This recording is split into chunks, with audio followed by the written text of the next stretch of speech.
Be ready. 5 seconds.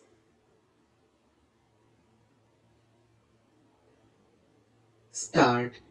In discussing the demands for grants of the Finance Ministry, we have got to see to what extent the administration of this particular ministry has led to the development of our national wealth and the securing of the welfare which our state claims to have in view.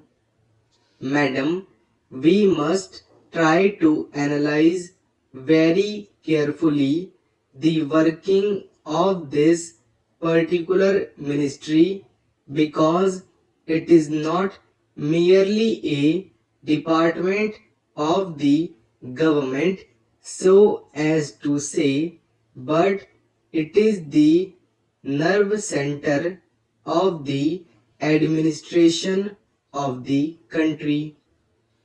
I would like first to refer to the role of foreign capital because in determining the manner in which the permission of capital issues has been granted by the particular administration, we should keep in our mind to what extent the interests of our nation have been served.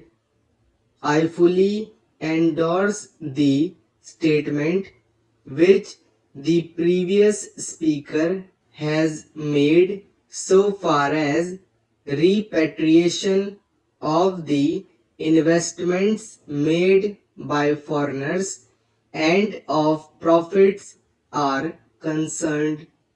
We have dealt with this topic quite a number of times and I do not want to reiterate anything apart from only supporting what the honorable member who just now spoke said. I would now like to deal with the investments of foreigners in India. Madam, the government of our country accepted the proposition that is allowing foreign investment. It should come in only in such industry and such form of production wherein our national investors will not come forward and in which technical skill is wanted. There is also one other factor which the industrial policy of our government of 1948 as adumbrated further in 1949 by the Prime Minister laid down. It specifically said that the control and ownership of such concerns should, as far as possible, be in the hands of Indian nationals and the technical know-how of our country should be developed.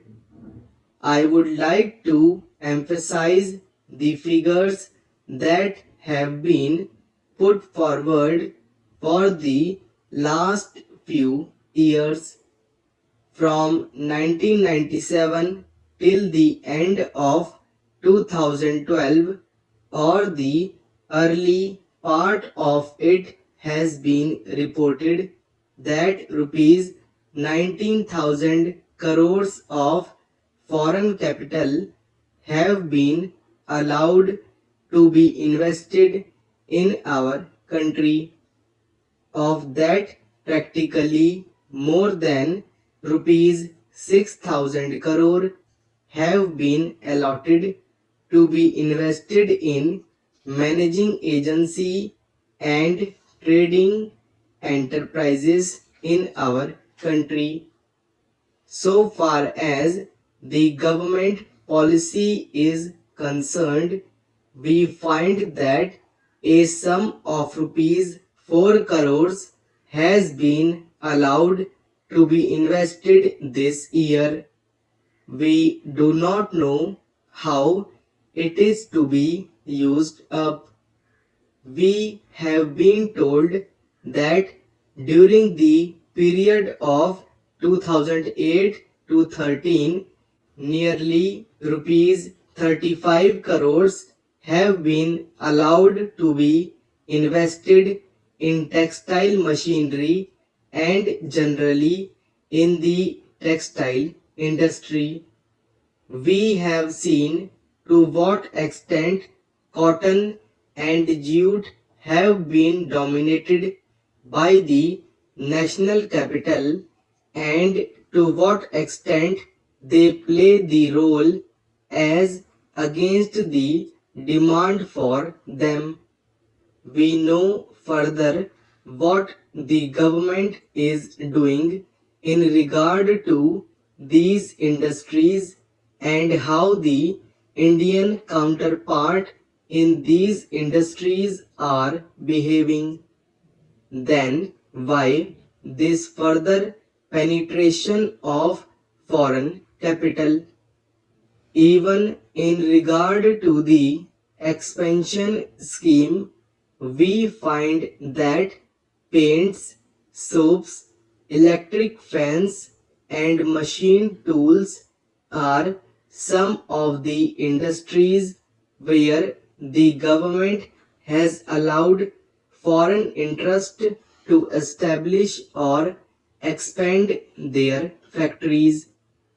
It will adversely compete with the production of the country when the indigenous producers do not find any market in this sphere. Therefore, we have got to see to what extent the capital issue has been regulated by this government and particularly by the finance department so that the national well-being of the country could be guaranteed. Then we have got to look into the fact as to how far the new industries are allowed to function.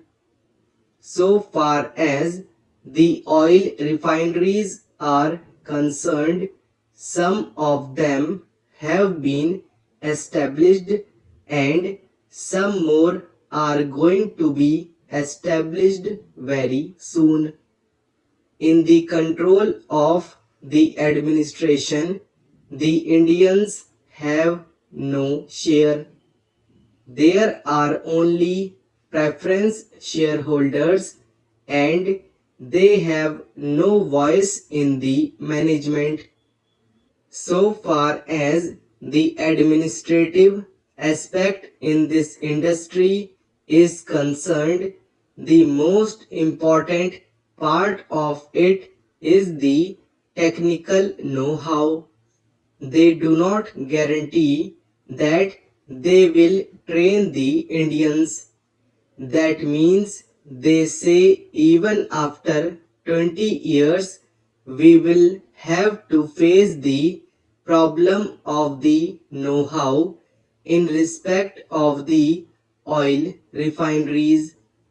I do not know why the government are showing softness to foreigners in this matter. Then we have another investment in collaboration with the Indian chemical industries for the manufacture of civil explosives. Here, as far as I have gathered, only 20% is going to be Indian capital. the majority of the shares will remain with the Indian chemical industries. Nobody else has been allowed to make any investment. It would have been better if other companies and private individuals had been given an opportunity to purchase the shares.